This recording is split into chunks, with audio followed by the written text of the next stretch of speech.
어, 자녀 양육 때문에 이제 고민들 많이 있을 수 있고, 요즘 이제 자녀 양육 때문에 고민 있는 분들이 한 번씩 이렇게 연결돼가지고 찾아오는데, 자녀 양육하는 거나 성도들을 말씀으로 양육하는 거나 다른 게 1도 없어요. 내 자신이 말씀으로 양육되는 거나 내가 성화되는 거나 자녀들이 변화되는 거나 똑같아요. 근데 청소년들이나 성도들이나 나이 많은 사람이나 다른 게 1도 없습니다. 똑같아요.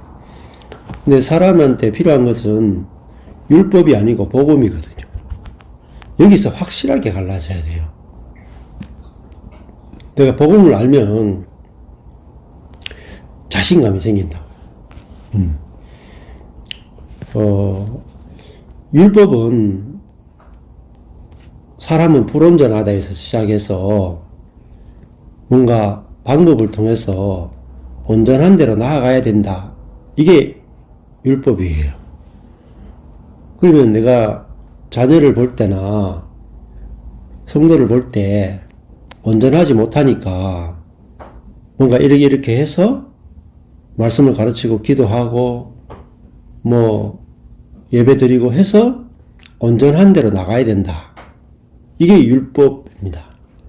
지금 현대교회가 갖고 있는 성화론 보면 우리가 예수 믿자마자 의인은 되지만 성화의 과정을 거쳐서 영화의 단계에 이른다라는 말은 불온전한 상태에서 온전한 상태로 나아간다. 이런 개념을 갖고 있죠.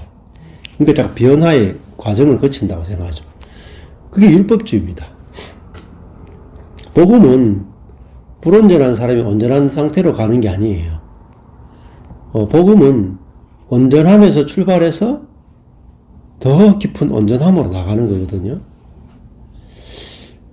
이걸 이제 설명하면은 우리가 애가 엄마 뱃속에서 탁 나오잖아요.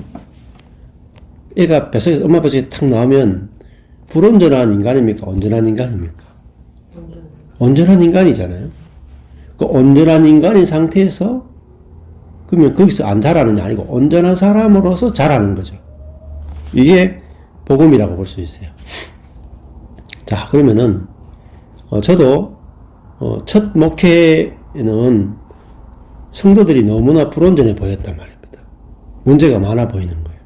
그래서 문제가 많은 성도들을 제자 양육을 통해서 온전한 성도를 만들기 위해서 12년을 미친 듯이 목회한 거예요. 상담도 하고 기도도 하고 큐티도 하고 내적 치유도 하고 가정생활 성용모도 하고 뭐 리더십 훈련도 하고 그 다음에 만나서 도와주기도 하고 구제도 하고 온갖 방법을 다 썼어요. 근데 뭐가 남았느냐? 원점이었어요.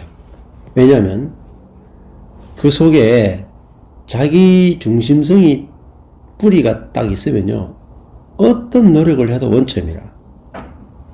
그러니까 우리의 어떤 방법이나 어떤 수단도 통하지 않는구나. 그게 알아져야 돼요. 근데 내가 지금 내 방법이나 내 지혜나 내 어떤 노력을 가지고 할 수 있다. 할 수 있다는 그 사람이 옛사람이에요. 그래서 옛사람은 뭔가 내 지혜와 내 능력으로 문제를 풀 수 있고 우리 아이나 성도들을 변화시킬 수 있다. 끊임없이 시도하죠. 돌아오는 거는 끊임없는 상처입니다. 왜냐하면 내가 보기에 좋아서 이 방법으로 딱 하죠. 근데 반대편 쪽에서는 그 방법이 안 통해요. 그러면 우리가 상식적으로 부모가 자녀한테 막 퍼부어주면 될 것 같잖아요. 밑 빠진 독에 물 붓깁니다. 그 달마야 놀자 영화 본다 했잖아요. 그 스님들이 둘이 그 스님하고 깡패들하고 둘이 격리하는데 그 주지 스님이 이 밑 빠진 독을 가져와서 물을 빨리 넣는 쪽이 이긴다 하니까 그 깡패들은 막 열심히 밑 빠진 독에 물 붓는단 말입니다. 열심히 물을 부으니까 다 빠지는 거야. 그게 이제 사람을 이야기하는 거예요. 그 밑 빠진 독에 물을 아무리 부어도 안 채워지는 거라. 그 또 스님 쪽에서는 가만히 있는 거라. 아무것도 안 하고. 그래서, 내 마음에서는 다 채워졌습니다. 이렇게 이야기하는 거예요. 그렇게 이제 이 주지스님이, 야, 그거는 관념이지. 실제로 채워졌냐. 그때 이제 그 깡패 두목이 박신양인가? 걔가, 야! 똘마니들한테 그 깨진 독 들어! 해가지고 착 들어가더니 막 그 절간에 있는 그 연못에 들어가더니 연못에 딱 집어넣으니까 그 깨진 독에 물이 꽉 차붙는 거예요. 그러니까 그 깨진 독이 큰 물 속에 들어가 버리니까 전체가 다 채워져 버렸잖아요. 그러니까 완전히 다른 방법이었죠. 깨진 독에 물 붓는 게 아니라 깨진 독 자체를 물에 집어넣어 버렸단 말입니다. 네.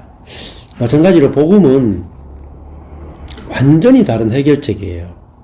율법은 사람의 해결책이고 복음은 절망적인 상태에 있는 인간에 대한 하나님의 절대적 해결책이 바로 복음입니다. 예. 그러니까 복음은 어디서 출발하느냐? 예. 완성에서 출발한답니다. 완성. 좌행참. 이게 에베소서예요. 좌가 뭐냐면 그리스도와 함께 죽고 그리스도와 함께 부활하고 그리스도와 함께 하늘에 앉힌바 되었다. 그 하늘에 앉아 있다. 하나님과 함께 하나님 보좌 우편에서 하나님과 더불어 다스리는 위치에 있다. 그러니까 그게 뭐냐면 좌가 뭐냐면 완성된 위치에 있는 거예요. 완성. 자, 그러니까 온전하다에서 출발하는 거잖아요. 복음이. 온전하다에서 출발하기 때문에 복음은 담대한 거예요. 근심이 없는 거라. 그리고 안식할 수 있고 만족하는 거죠.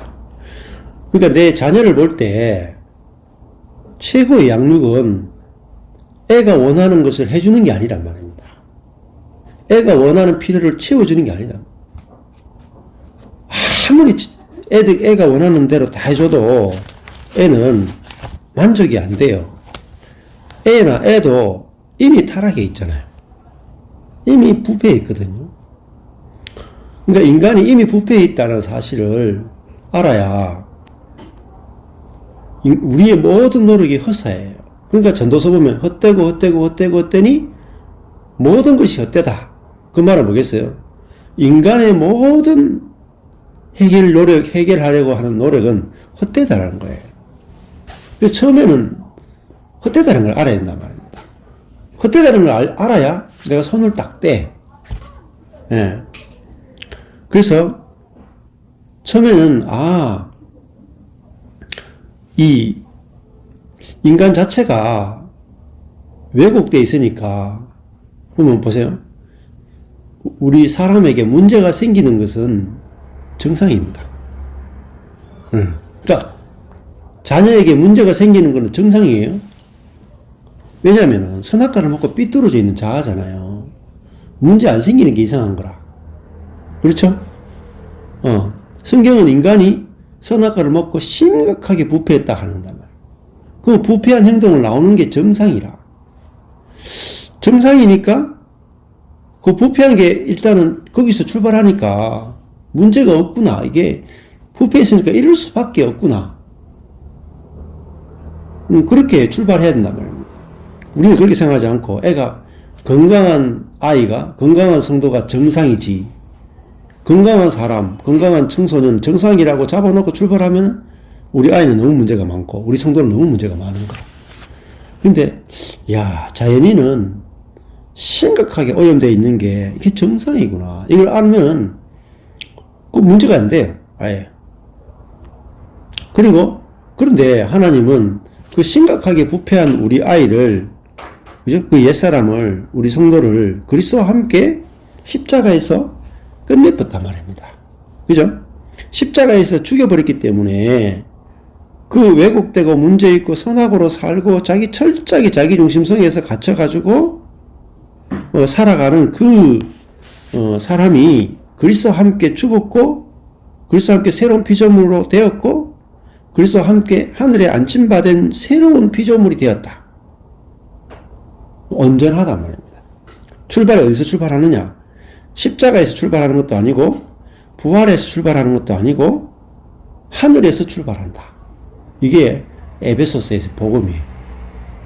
근데 이 말 한마디를 알아들을 수가 없어요.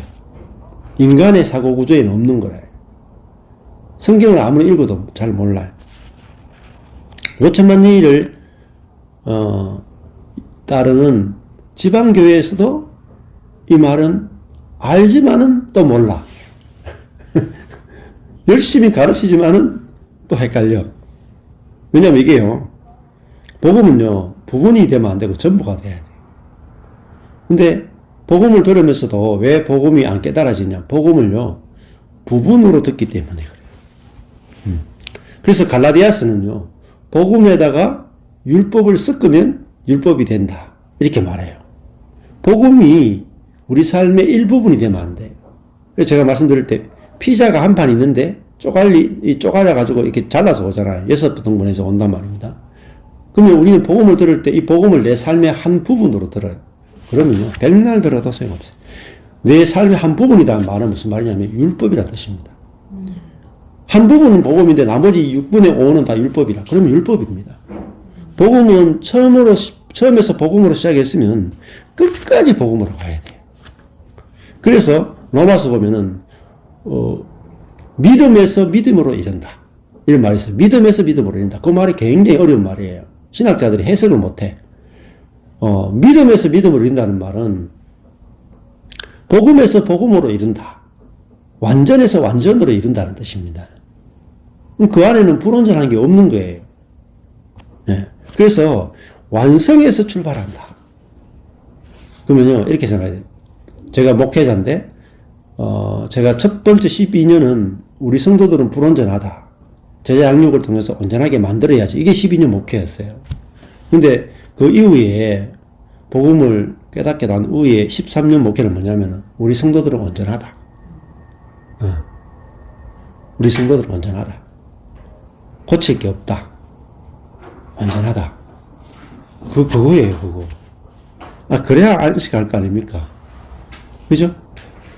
온전하다를 뿌려야 온전하다가 자라고 온전하다가 열매를 맺어요.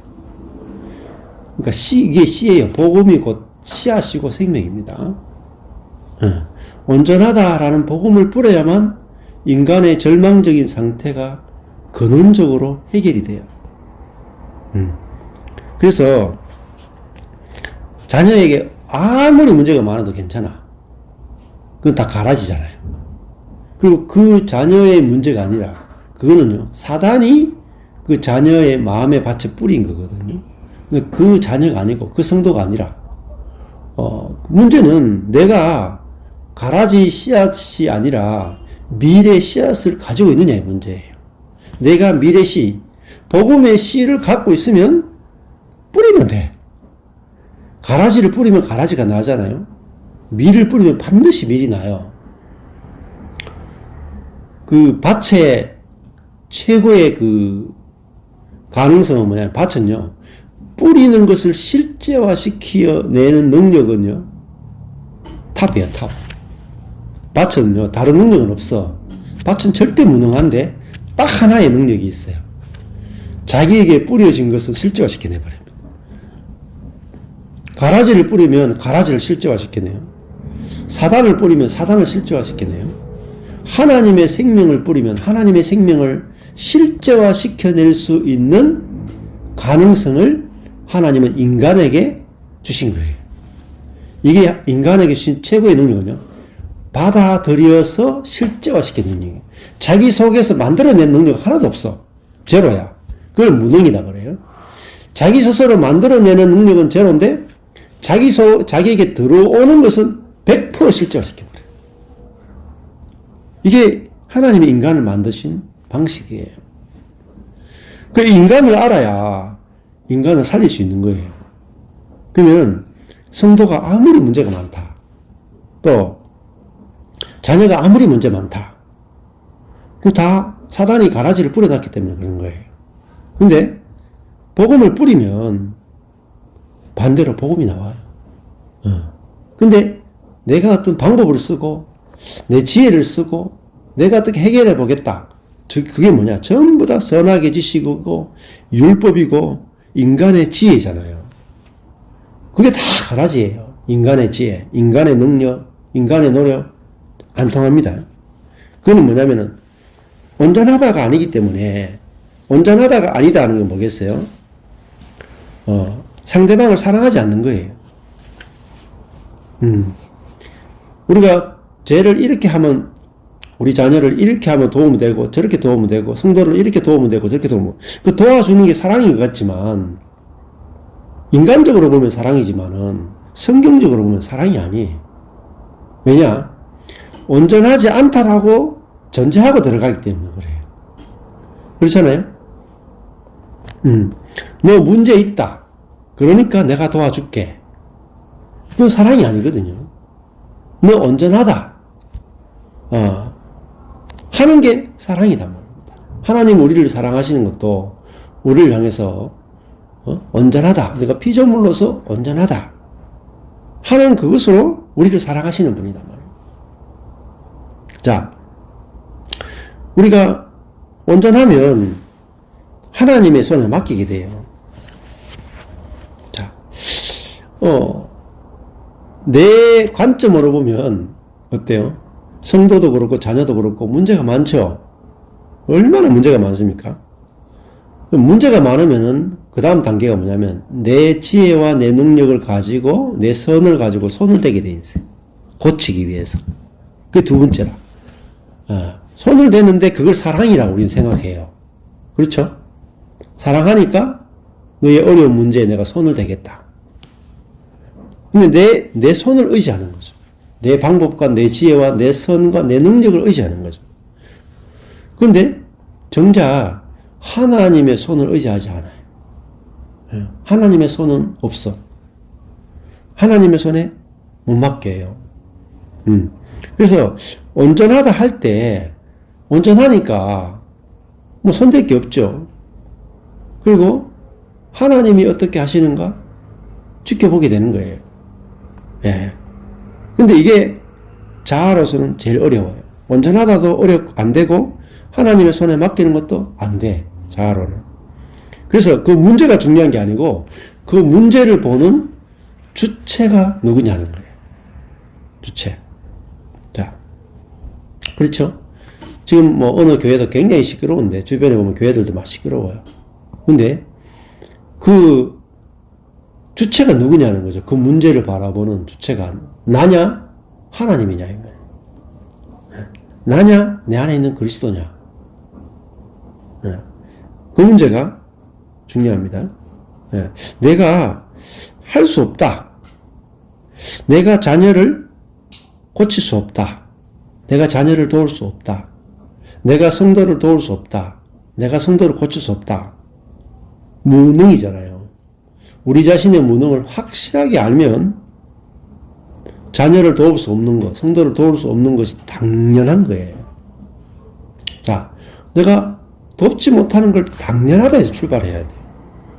그래야 내 손을 떼고 우리 안에 있는 그리스도가 하도록 맡길 수가 있고, 또 우리가 할 수 내가 뭐 도울 수 없으니까 상대방도 나도 무능하고 상대방도 무능한데 하나님이 하시기에는 온전하다가 보인단 말입니다.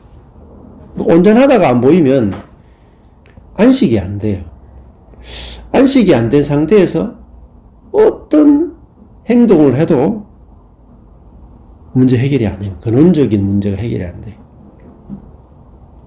우리가 어떤 문제 앞에서도 온전하다가 보여야 우리가 문제가 근원적으로 해결이 되거든요. 자, 그래서 그 성독은 내 자녀는 타락한 게 뭐냐? 자기 중심으로 기울어 있단 말입니다. 자기 중심으로 기울어 있으니까 내가 어떻게 해줘도 스스로 만족하지 못해요. 그래서 그걸 이제 성경에서 뭐라고 하냐면 터진 웅덩이다 이렇게 표현. 터진 웅덩이다. 웅덩이에 물을 붓는데 계속해서 물이 새 나간단 말입니다.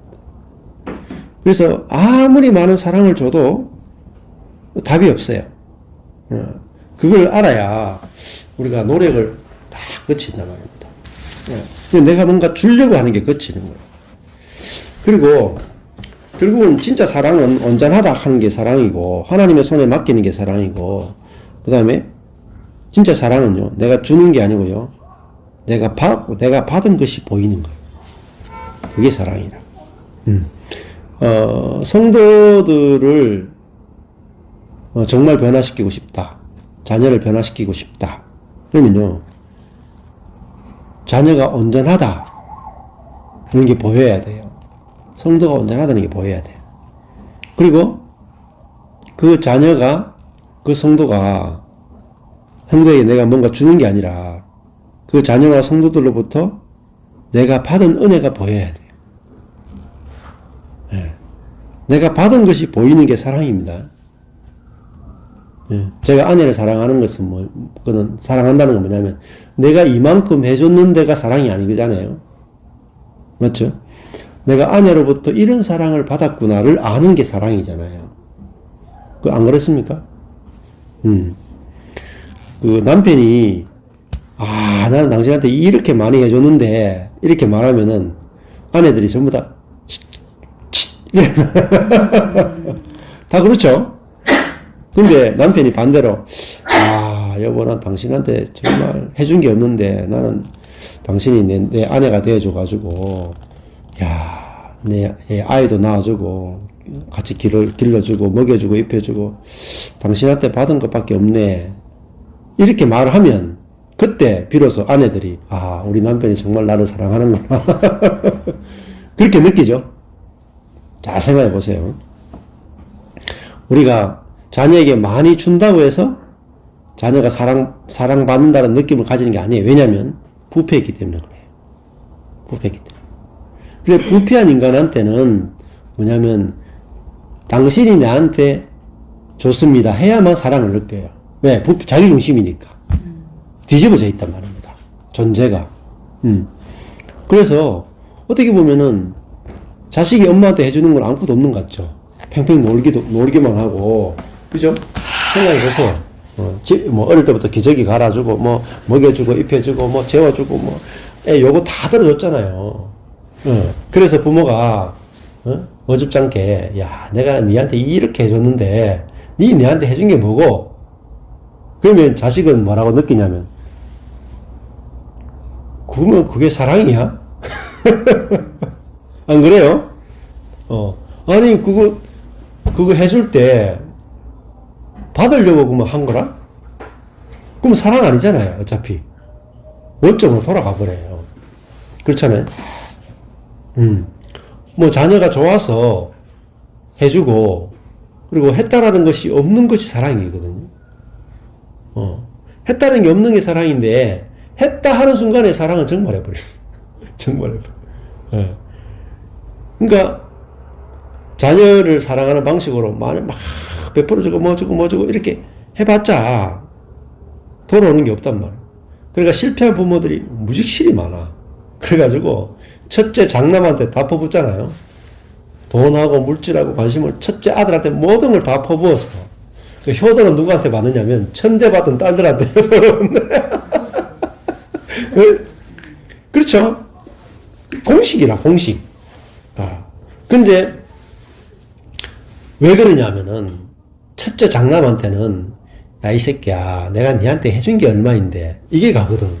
해주면서 그러면 장남 쪽에서는요 그렇게 많이 받아도 부모가 나를 사랑하는 거라고 못 느껴요.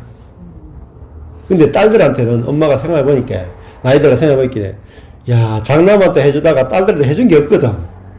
그렇게 엄마가 하는 말이 니 오빠한테만 해주고 니한테 해준 게 아무것도 없다. 미안하다. 딸들이 엄마 괜찮아요. 그래서 딸들이 엄마를 다 이렇게 하는 거라. 왜냐면은 엄마가 니한테 해준 게 없다 그랬거든. 너 진짜 해준 게 없어요? 저 얼마 전에 우리 엄마한테 그런 얘기인데 그게. 네. 니한테 별로 해준 것도 없는데 이러면서 하셔가지고. 그렇죠. 아들이 그렇죠. 없어요. 아들에 비하면 해준 게 적을지 몰라도 기저귀 갈고 다 했잖아요. 다 했잖아. 근데 부모 쪽에서 나 한 게 없다 할 때 자식은 진짜 사랑을 느끼는 거거든요. 그러니까 자식한테 그 하나님의 사랑의 방식으로 자식에게 다가갈 때 자식도 진짜 사랑을 느낀다. 왜? 하나님의 사랑은 진짜고 인간의 사랑은 가짜이기 때문에. 예.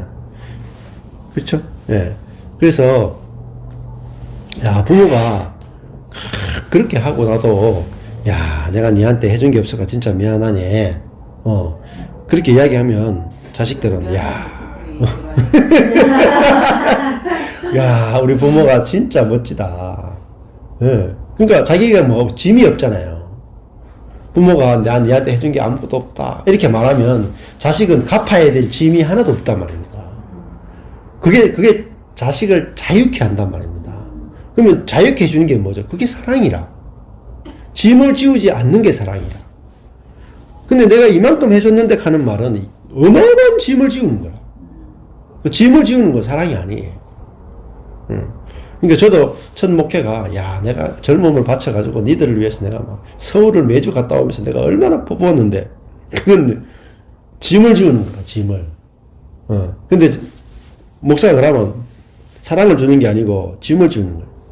근데 아, 나는 성도들을 위해서 한 게 아무것도 없네. 그래야 성도들이 자유하단 말이야. 짐을 안 진단 말이야. 그게 진짜 사랑이다. 진짜 사랑. 잘 들으셔야 되는데. 이게 저절로 나와야 될 것 같아요. 그렇죠. 저절로. 우러나서 마음에. 그렇죠. 그렇죠. 그러니까 복음을 내가 들어야 복음이 내 속에서 돌아요. 돌아가지고 저절로 복음이 탁 나와요. 근데 복음과 율법이 구분 안 돼가지고 율법을 들으면 율법이 탁 내 마음 속에 돌면서 끝에 율법을 탁 내놓는다.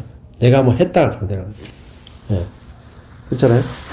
그래서 결국은 양육이에요. 양육. 양육인데 성도를 양육하는 거나 자녀를 양육하는 거나 다른 게 1도 없어요.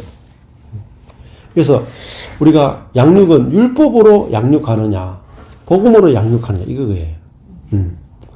그래서 이 키를 정확하게 알아야 된다고. 아, 내가 지금 고민하고 있는 것이 율법이냐 복음이냐 이게 쫙 갈라져야 돼. 그러면 하나님의 지혜로 복음은 하나님의 지혜예요. 그래서 복음을 하나님의 지혜라 그러고 복음을 하나님의 능력이라 그래요. 그래서 복음을 전할 때 하나님의 지혜가 나타나고 하나님의 능력이 나타나는 거예요. 그래서 이 복음을 이제 아는 것, 이게 확실하면 아, 자녀를 키울 때도 고민이 없어져요. 예. 그렇잖아요? 내 자녀가 온전하다. 고민이 없잖아. 뭐 고쳐야 될 게 없잖아요. 그죠? 그리고 아, 내가 자녀에게서 받은 은혜가 뭔가 저절로 생각이 들어요. 그러니까 또 감사하잖아요. 내가 자녀에게 받은 은혜가 막 생각이 나니까 얼마나 감사해요. 그러니까 뭐 저도 4명이 있지만 생각해보면 아, 우리 애들이 태어나가지고 일찍 단명하지 않고 저렇게 살아가지고 응? 뻘뻘거리면서 돌아다니는 것 자체가 얼마나 감사한지. 예, 그게 은혜란 말입니다. 그래서 걔들이 뭐 잘하느냐 못하느냐 이런 게 아니라 야, 살아있는 것만 해도 진짜 효도고 그래서 부모보다 먼저 안 가는 것만 해도 효도 아닙니까? 예. 그리고 또 아빠가 나를 아빠라 부르고 또 아빠로서 대우해 주는 것만 해도 얼마나 감사합니까?